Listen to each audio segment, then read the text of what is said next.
ही मेरा अपना रे, तुझको ये पता रे, नहीं तोड़ते दिल जोड़ के, तू क्या जाने तेरे बिन मर जाएंगे, तू क्या जाने तेरे बिन जी ना सकेंगे, तू क्या जाने।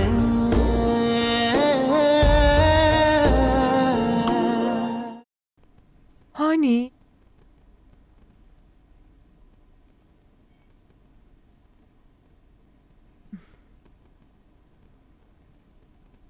هانی چرا با غذا قهر کردی؟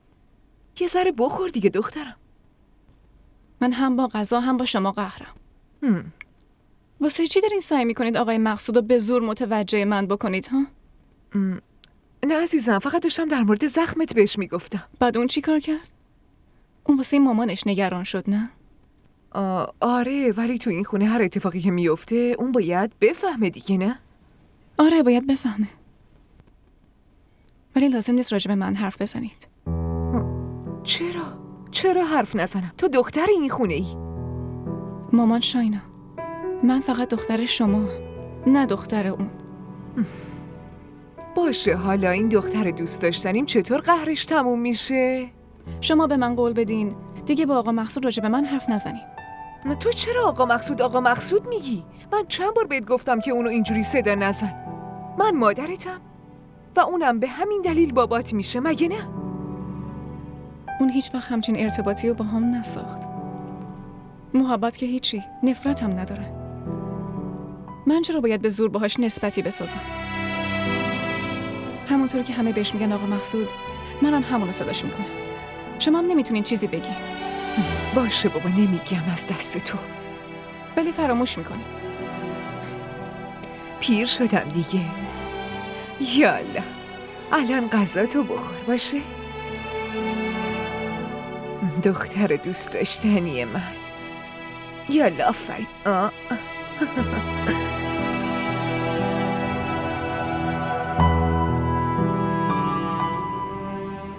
ببین بیچاره هانی دستش زخمی شده و عفونت کرده. دخترم نگاه کن فقط. ای بابا، من که کلی ترسیدم، فکر کردم خدایی نکرده برای مامان.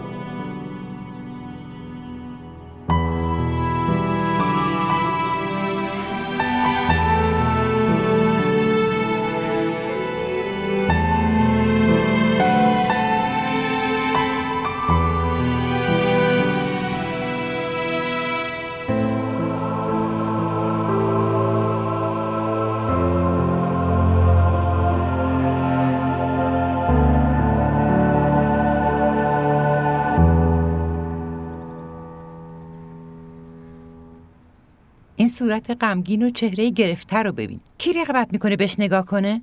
زامورو دختر، ازش بپرس که ماتم چی رو گرفته؟ واسه باباش ماتم گرفته. من که سالم و سرحال خوشحال و خندون جلوی روش نشستم. خدا نکنه. این چه حرفیه میزنین؟ من چرا باید ماتم بگیرم؟ خدا بهش عمر طولانی بده. آره، عمر طولانی. شاید به همین امید یه خورده شجاعت پیدا کنه. نصف عمرشو که کلن هدر داد. آره والا. چرا همیشه همین حرفا رو میزنین؟ بابا که آدم خوبیه. آره، خیلی خوبه. هم خودش خوبه هم حرف زدنش. همه عمر دخترمو با اون حرفاش فریب داد. منم فریبشو خوردم. بابا که هر کاری بتونه براتون انجام میده. وای، کاش ما میدیدیم که چه کارایی برامون انجام داده. جای تأسفه. والا روزای اول که پول خیلی خوبی خرج میکرد، اونم اون روزایی که زنش شاینا ماتم نازاییشو گرفته بود. ولی از وقتی زنش همه چیو دستش گرفته، اون مثل یه مرد شکست خورده شده که هیچ کاری ازش بر نمیاد. نه پولی جمع کرده نه پسنداز کرده. مردم 1000 راه بلدن که پول در بیارن، 1000 روش پیدا میکنن که پول جمع کنن، اما این کاری نکرد.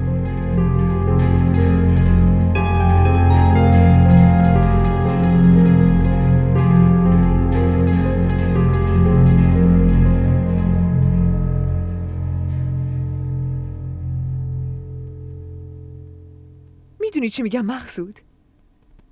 امروز واسه خودش هر کسی یه تجارت داره. ما هم یه تجارت شروع کنیم. شرکت تجارتی هانی قوقا به پا میکنه. دخترم که همینجوری قدمش پر برکته، به نظرم عالی میشه.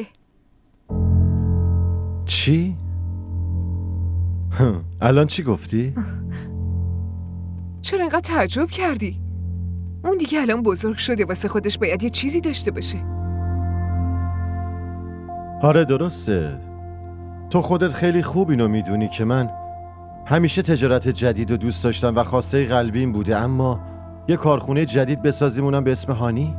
خب ولی شما پیش میبرین دیگه. ما زنا که خونه نشستیم. بله همه چی رو من پیش میبرم. سال هاست که همه ی کارا رو من انجام میدم. میگه تو پیش میبری. ولی تو بگو چی به دست آوردم؟ بگو. از من بهتر اون خدمتکار که حداقل هر ماه حقوقش تو حساب خودش میره. و اون حساب مشترکی که داریم اون چی؟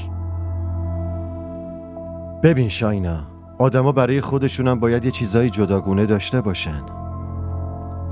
مگه ما دوتا جداییم از هم؟ همه چیز ما دوتا از هم مشترکه دیگه. عجب، اگه واقعا تو اینطوری فکر میکنی چرا همه اینا رو به نام من نمیزنی ها؟ سالها پیش بابا جون خیلی چیزا رو به اسمتون زده. آره به اسمم زد. عجب اموالی دارم که نه حق فروختنشو دارم و نه حق اضافه کردنشو. یه تاجر کارای خودشو بزرگتر میکنه، نه اینکه همه چیزشو بفروشه. آره درسته، ولی اختیار همه چی هم داره. خب شما هم دارین. آره منم دارم. خیلی هم خوب اختیار دارم. قرون قرون حساب همه چی رو بهت میدم. من هیچ وقت ازتون حساب نپرسیدم، ولی دونستن همه چیز الزامیه دیگه.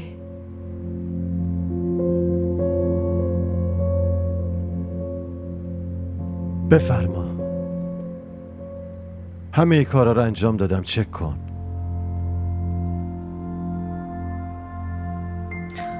شما هم که سر همه چیز عصبانی میشین. شاینا که کلاً عقلشو از دست داده. مغازه گرفتن یه چیز دیگه است، کارخونه به نام زدنم یه چیز دیگه. از من چرا عصبانی میشین مامان جان آخه؟ عصبانی نمیشم، ولی کی میتونه عقل اون عمتو سر جاش بیاره؟ خب شما بهش زنگ بزنید. شما که مشاوره اون هستی. آره چقدرم به حرفم گوش میده. اون حتی به نیت منم شک داره. ولی اون اخلاق حرف گوش کردن نداره. همین که یه چیزی توی ذهنش اومد حتما همون کار رو انجام میده. حالا شما هم همون داستان رو تکرار میکنین که تو بچگی یه بار اومده بود منو ببره. آره خب که چی؟ هر وقت اون روز یادم میاد هنوزم تن و بدنم میلرزه. اونم خدا رحمت کنه بابا بزرگ تو اون بود که باهاش مخالفت کرد. من با فکر نبودنتم نفسم بند میاد، چه برسه به این که بدون تو زندگی کنم. مامان منم بدون شما میمیرم. بی خیال، این کلمات نحسو به زبون نیاری.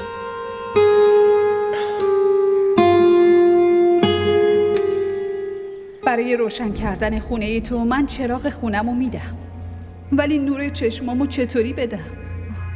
شما که کاری نکردین. اون پسر برادرمه. شما تو جهیزیتون که نیاورده بودینش.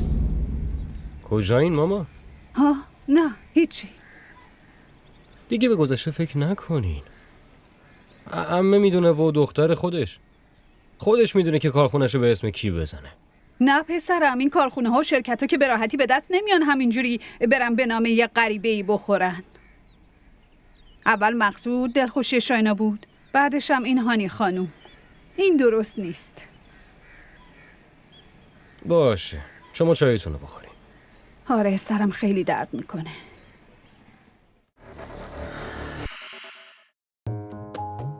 من بلال در حضور خداوند متعال این قول رو همینطور که الان دست سارا رو گرفتم برای همیشه دستش رو محکم میگیرم. اصلا میدونی که زن و بچه دارن تو چه شرایطی زندگی میکنن؟ اگه تو نمیخوای منو طلاق بدی خودم پرونده طلاق باز.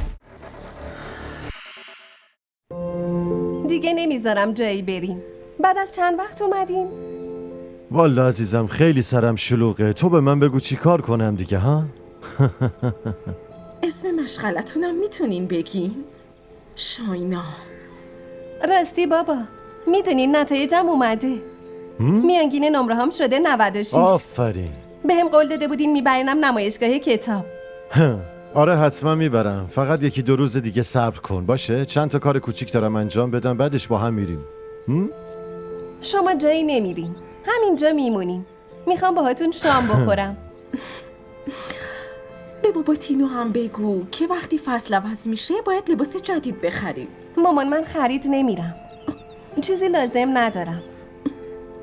فقط شما پیشم بمونین. این ممکن نیست دخترم. هر چی که تو بگی همون کار انجام میدیم باشه. خوشحال شدی؟ واقعا برات متاسفم مقصود. جای تو اگه مرد دیگه ای می بود و بچه‌شو اینطوری پیدا می کرد، اونو تاج سرش می کرد. ولی کافیه دیگه، بس کن. دخترت اینجا نشسته، مراعاتشو بکن. دخترم بزرگ شده مقصود، همه چیو میفهمه. بس کنین مامان، بذارین با بابام حرف بزنم.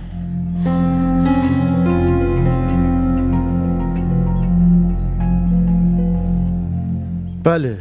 شما کجایی؟ از کی دارم بهتون زنگ میزنم گوشیتون رو جواب نمیدین؟ راستش با چند نفر نشستم و جلسه دارم. چند نفر؟ با هر کسی که هستین بهش خداحافظ بگین و بیاین خونه لطفا. غذای مورد علاقتون کباب درست کردم. غذای امشب رو با من میخوری. یه لحظه گوش بده، من یه کمی دیر برمیگردم. خب منم منتظر میمونم.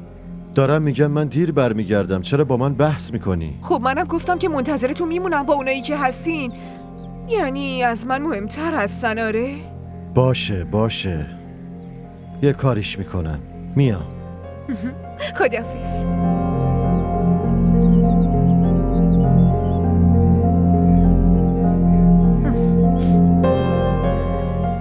برنج حاضره؟ معذرت میخوام دخترم، روز دوشنبه همش با تو هم.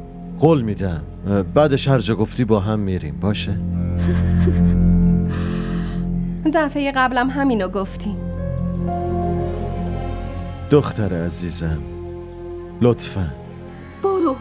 آفرین، برو شامتو بخور و نمایشگاه کتابت هم برو. پشت سرت هم در و محکم ببند.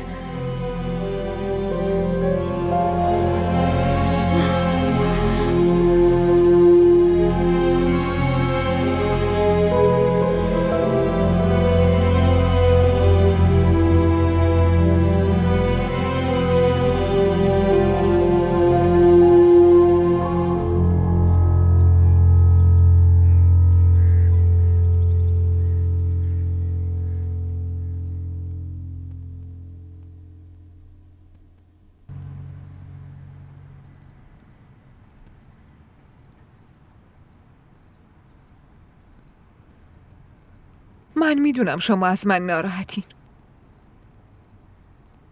حتما دلیلشو هم میدونی دیگه. من فقط به فکر آینده هانی هستم. بعد من ببین فقط حرف از خودم و خودت بزن. داشتم توضیح میدادم. مگه من ازت توضیح خواستم؟ مقصود ببین موضوعاتی که باعث دعوامون میشه رو لطفاً پیش نکش. داشتم حرف مهمی میزدم. من باهات حرف مهمی ندارم.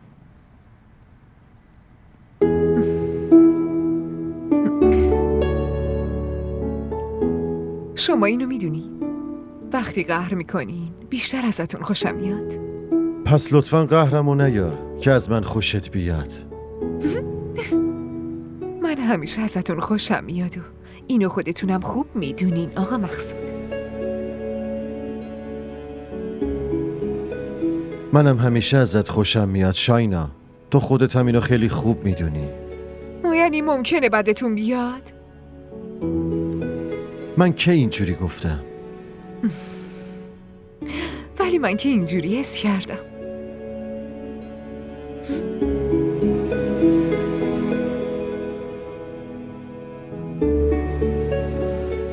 همش بازی تقدیره. تقدیر هانیو ببین. به اردو اینو میگن حذری خورشید میشه. چه به اردو بگم چه به فارسی، واقعیت همینه. حالا هانی صاحب کارخونه میشه. همون زمان شاینا دخترتو میخواست. هم پولدار میشدی، هم به نفعت بود، هم دخترت جلوی چشمات بود. ولی تو که قبول نکردی. مامان من نمیخواستم قبول کنم، واسه همین قبول نکردم. فکر کنین مگه 10 تا بچه داشتم؟ دختر گاهی گوشت از ناخون جدا میشه. من واقعا از تو تعجب میکنم. واقعا تو عجب حرفایی میزنی. مگه اونو میخواست ببره کره ما؟ دخترت همینجا جلوی چشم ما بود دیگه. مامان ول کنین این حرفا رو. حرفای گذشته رو ول کنین، دربارش حرف نزنین. چرا ول کنم؟ هانی رو نمیبینی؟ چه جوری صاحب کارخونه شد؟ صاحب دارایی شد؟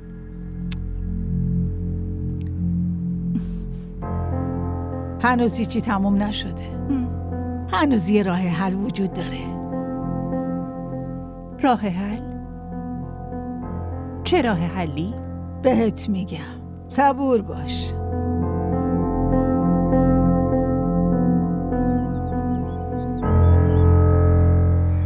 سفارش بزرگ تو چند روز تموم میشه؟ روز که نه خانم، حتی شبا هم بعضی وقتا باید کار کنن. این که زیاده رویه. اضافه کاری گیرشون میاد؟ بله، بعضی وقتا اضافه حقوق دارن. بعضی اوقات؟ یعنی همیشه اضافه کاری ندارن؟ نه. من یه همچین تجارتی رو نمیخوام که به خاطرش به مردم ظلم بشه. خانم یه نگاهی به این طرح‌ها میندازی، وگرنه خانم بزرگ ممکنه ناراحت بشه. مامان شاین از من ناراحت نمیشه. خانم شما در مورد اضافه کاری چیزی به خانم بزرگ نگین. این یه چیزی بین ما و آقا مقصود. ما کارگریم، بالاخره باید یه جوری شکممون رو سیر کنیم. اگه آقا مقصود اینقدر ظالمه، پس حقی نداره این کارخونه رو مدیریت کنه. شما نگران نباشید، من صحبت میکنم و حقوق اضافه کاریتون رو واسهتون میگیرم. شما هم حساب کار اضافتون رو واسم بفرستین، باشه؟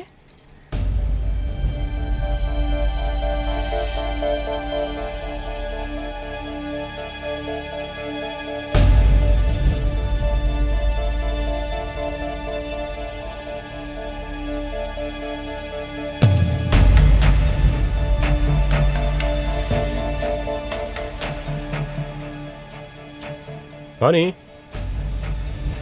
ما را در شبکه‌های اجتماعی دنبال کنید. تو اینجا چی کار میکنی؟ من باید این سوالو بپرسم، تو اینجا چی کار میکنی؟ اینجا کارخونه منه، اومدم بهش سر بزنم. کارخونه پدر بزرگ منم هست. کارخونه رو که نمیدونم، ولی اینکه بابا بزرگ تو بوده یا نه رو مشخص کنی؟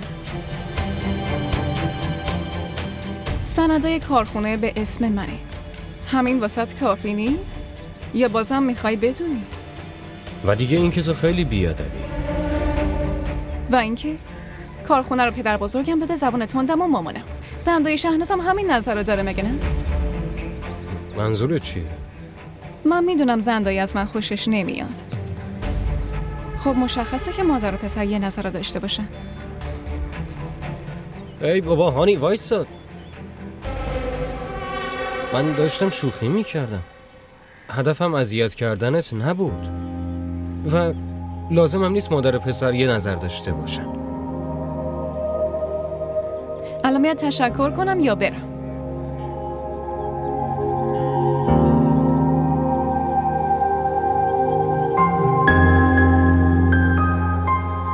اینو شما داری میگین؟ به جز من کسی دیگه هم اینجاست؟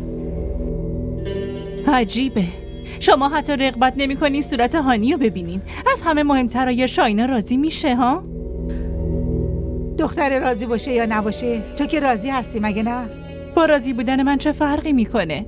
ولی اول باید قانع بشم که این نظر تو فکر شما اومده یا نه. من از این عادتت خیلی بدم میاد. یه حرفیه که میخوای بزنی یا اینقدر میپیچونی این ور و اون ور تا میرسونی به یه شهر دیگه. دختر اول بهش فکر کن. من که فکر میکنم، ولی شما فکر کردین؟ فکر کردم که به این نتیجه رسیدم. صلاح همه به همینه. چه صلاحیه؟ شما که نمیخواین صورت اونم ببینین، حالا میخواین تاج سرتونم بکنین؟ دارم دلیلشو واضح میگم، ولی انگار اصلا تو نمیفهمی ها. چه فهمیدنی مامان؟ ولش کنین، در ضمن این چیزا انقدرم راحت نیست. اینقدر سختم نیست. باشه، میبینی. راننده میگفت هارونم اومده کارخونه. آره، اومده بود. اومده بود چی کار کنه؟ نمیدونم. کارخونه خودش هم اونجاست دیگه، حتما اومده بود سر بزنه. الان که درسش هم تموم شده و همه یه کارا رو باید یاد بگیره. خب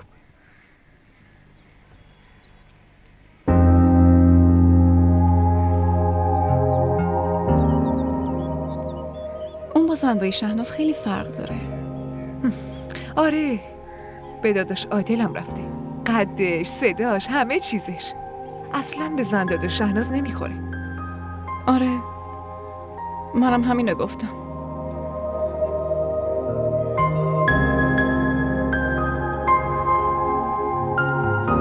من فقط حرفشو زدم، چیز بدی که نگفتم. ولی همتون جوابتون یکیه. مامان بزرگ، اگه شما بگین خورشید از مغرب طلوع میکنه ما قبول میکنیم، اما شما با هم یه کاری بکنین، بیاین منو خفه کنین، چون این پیشنهادو من دادم. نه مامان، واقعا پیشنهاد بدیه.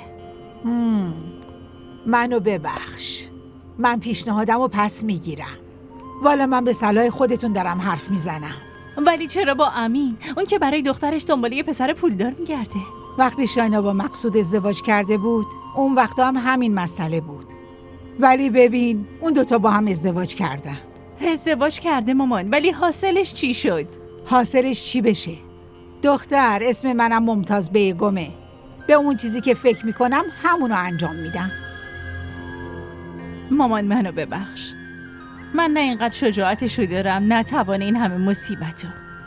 بفرما پسرم، مامان که قدرتشو نداره. خب حالا تو بگو، آیا من با مقصود در مورد ازدواج تو و هانی حرف بزنم یا نه؟ چی میگی؟ مامان بزرگ، من راضیم، هرچی شما صلاح بدونین. من چی دارم میشنوم؟ ازدواج داداشم، اونم با ام هانی؟ داداش، شما با اون ازدواج نمی کنین. مامان بابا شما هم مگه ندیدین چطوری همیشه مثل ملکه ها بهمون امر و نهی میکنه؟ آزرا تو ساکت، تو هنوز بچه ای، چه میدونی تو؟ بی خیال مامان بزرگ، من همه چی رو میدونم. مامان شما هم اصلا قبول نکنین، وگرنه حال و روز داداشم از دایم بدتر میشه. و یه زندای شاینا کم بود که حالا دخترش هم داداشم رو اذیت کنه. این چه مزخرفیه میگی؟ بچه ها تو مسائل بزرگترها دخالت نمی کنن. آزرا، با بزرگتر اینطوری حرف نمیزنن. من هر چیزی که میخواستم بگم گفتم. حالا قبول میکنین یا نه؟ اصلا بریم به جهنم. مشترک مورد نظر در دسترس نمی باشد.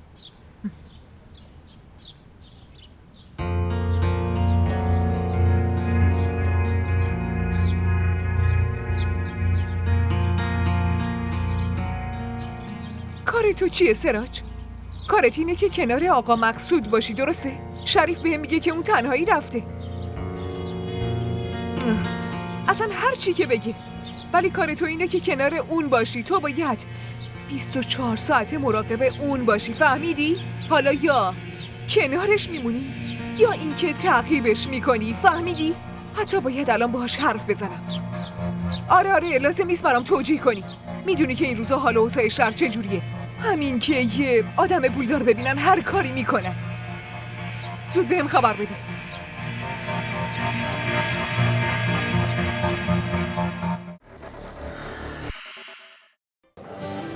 بگو ببینم خوشگله.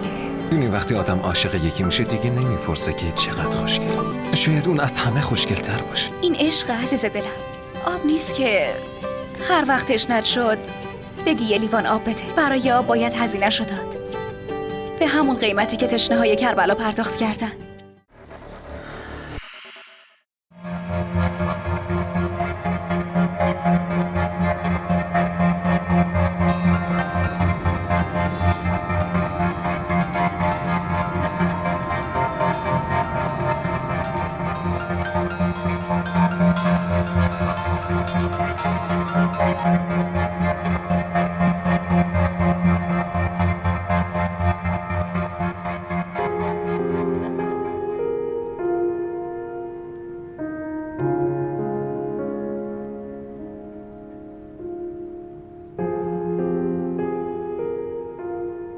من میدونم که تو موضوع کارخونه باهاتون زیاده روی کردم. نمیخوام دیگه راجبش حرف بزنم.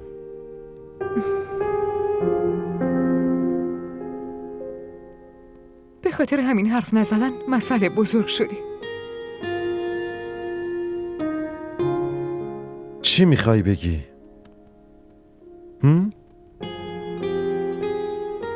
نمیخوام از هم ناراحت باشین. ناراحت نیستم. پس چرا روتونو کردین اونور؟ آرامش نداشتن و...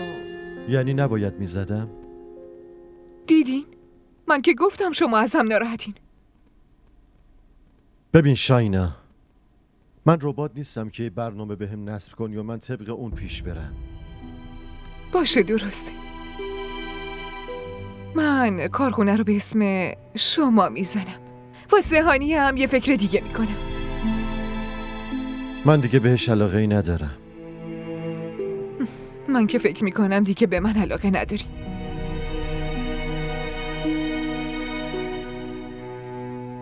حدس من اشتباه نیست. از کی داشتم بهتون زنگ میزدم و به زنگام اصلا جواب ندادید. میدونین 1000 فکر کردم. بعد به سرم زد و حالا از من عصبانی میشین. حتی یه بارم حالمو نپرسیدین. الان که زندم داری سوال جوابم میکنی. اگه میمردم که سوال نمیپرسیدی، چون اون موقع داشتم به اسرائیل جواب میدادم.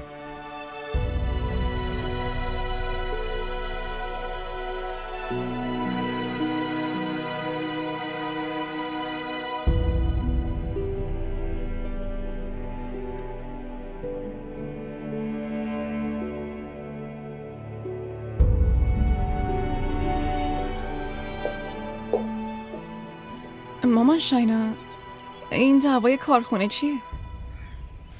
منظور چیه؟ منظور این که لطفاً کاری نکنید که به خاطرش با آقا مقصود دعواتون بشه. من از اون پیش شما شکایت نکردم. من فقط چیزایی رو بهتون گفتم که کارگرا میگفتن. همه چی رو فراموش کن. فقط اینو به یاد داشته باش که همه چی مال توی. اون تو دختر دوست داشتنی منی. ولی مامان دیگه کافیه. حالا برو قشنگ حاضر شو. تو و من و مقصود میریم بیرون. ولی یه شرط دارم. چه شرطی؟ من با ماشین شما نمیام. به خاطر مقصود؟ نه بابا، شما و آقا مقصودتون توی ماشین با هم بشینید. مسیر طولانیه، با هم آهنگای قشنگ گوش بدین و با هم صحبت کنین. قهرتونم تموم شه. باشه عزیزم.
الو بابا، چرا نیومدین؟ بهم قول داده بودین.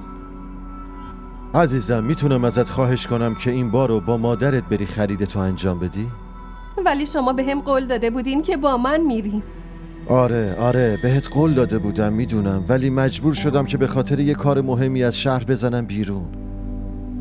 نه خیر، من با شما میرم. عزیزم لجبازی نکن دیگه. شما الان کجایین؟ دارین چی کار میکنین؟ یه جلسه خیلی مهم دارم، بعداً قشنگ برات توضیح میدم. بذار سر فرصت با هم صحبت میکنیم دخترم. وقتی دروغ بگین گیر میافتین. تو اینجا چی کار میکنی؟ تو مرکز خرید مردم خرید میکنن دیگه. تو ببین مجبور شدم که بیام اینجا. ایشون کیان مقصود؟ من کسی نیستم خاله. من بابامو گم کردم و گوشیم شارژش تموم شده بود و فکر کردم از عمو گوشیشو بگیرم و زنگ بزنم. خب برین بخش معلوماتو از اونجا اعلان کنین عزیزم. اونو فراموش کردم. ممنون خاله. ممنون عمو. خواهش میکنم. بیای.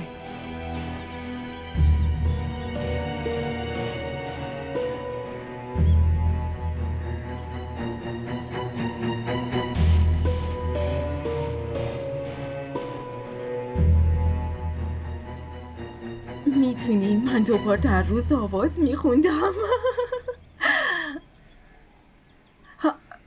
چاندی؟ ما را در شبکه‌های اجتماعی دنبال کنید. سلام عمو. دخترم عمو نه، این آقا فیازه، فیاض خان. ایشونم منشیشون داداش اصغره. میبینید آقا چه چهره قشنگی داره؟ آره درست میگه. این رقص و بلده دیگه. مامان این داره چی میگه؟ من تو فیلم آقا فیاض آواز میخونم. آواز؟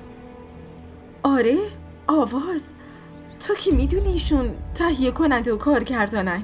این آوازه فیلمشون دنبال یه چهره جدید بودن و وقتی عکس تو رو دیدن گفتن که بهت نقش اول فیلمو میدن. ما دیگه بیشتر از این مگه چی میخوایم؟ بازیگر؟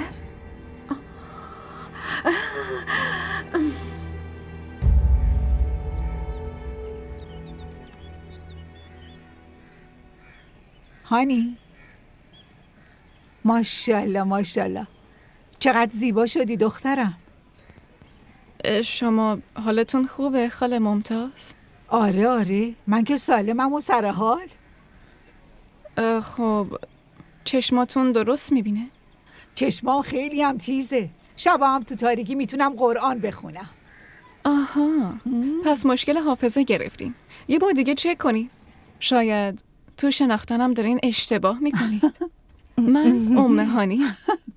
آره که شما از قیافشم متنفری. هانی وقتی باهات خوب حرف بزنی من مشکل داری، وقتی با عصبانیت حرف بزنی من بازم ناراحت میشی. سوال منم دقیقاً همینه. چطوری امروز از من خوشتون اومده خاله ممتاز؟ شما بهتره برید پیش دکتر، تو این سن و سالی مشکلا پیش میاد. هانی دخترم با بزرگتر اینجوری حرف نمیزنن. دخترم؟ یعنی شما؟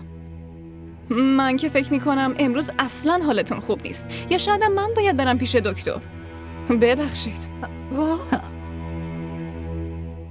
خیلی داشتین میگفتین که با نرمی باهاش حرف بزن، محبت کن، دل سنگش نرم میشه شد، برعکس آبرومون رفت. ساکت شو. ما یه فکر دیگه ای میکنی. حالا هرچی که میگم همون کار انجام بده. ما باید با مقصود حرف بزنیم. باشه حرف بزنیم. ازدواج امین؟ اسم دختر چیه؟ هانی. با هانی؟ اینو شما میگین؟ به جز من کی میتونه بگه؟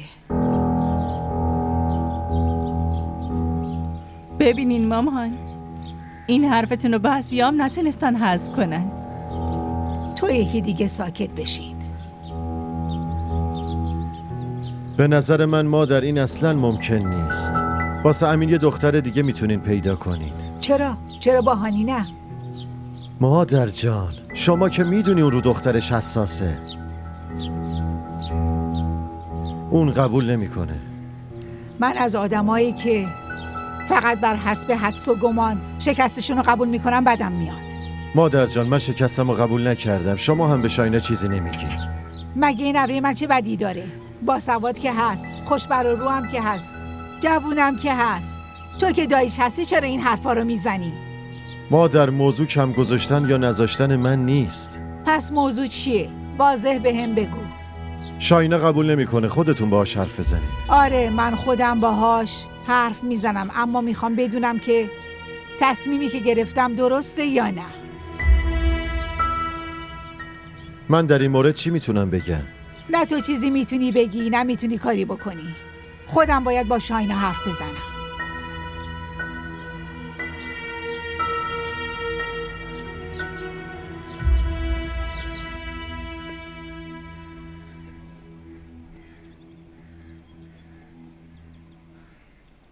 دارم به این فکر میکنم که وقت ازدواجته. ولی اطراف تو دخترای خیلی بزرگن یا خیلی کوچیکتر و اونی که مناسبته اطرافت نیست. آره درست میگی. ولی دخترم شاینا که هست. هانی؟ چرا اسم اونو آوردی؟ مامان مگه چه تعجبی داره؟ اون عمه زاده منه. من همچین پیوندی رو قبول نمی کنم. من فهمیدم بابا. حتی اگه مشکل داشته باشم، حتی اگه با گریه صداتون بزنم، حتی اگه بمیرم، من بازم واسه جواب ندادن یه بهانه‌ای پیدا میکنی. ای بابا، اینطوری نیست دخترم. دقیقاً همینطوره. منو بازی ندی. به جای این گله و شکایتایی که الان میکنی به هم بگو چی کارم داشتی. میدونین مامان چی کار کرده؟ دیگه کافیه. بازم گله های همیشگی. چاندی بازم. این شکایت مامان نیست بابا. این شکایت من. چاندی از اینجا بریم. دیگه حرفی با شما ندارم. حالا فقط نمایش رو ببینیم. کدوم نمایش؟ اوه ببخشید، نمایش نه، فیلم. روی پوسترای بزرگ از این به بعد عکس دخترتون رو میبینین بابا. تو ही मेरा अपना रे तुझको ये पता रे नहीं तोड़ते दिल जोड़ के तू क्या जाने तेरे बिन मर जाने. DDTV ارائه کننده بزرگترین سریال های درامای ترکی، کره‌ای، پاکستانی دوبله شده به فارسی می باشد. لطفاً سابسکرایب کنید و عضوی از خانواده ما شوید.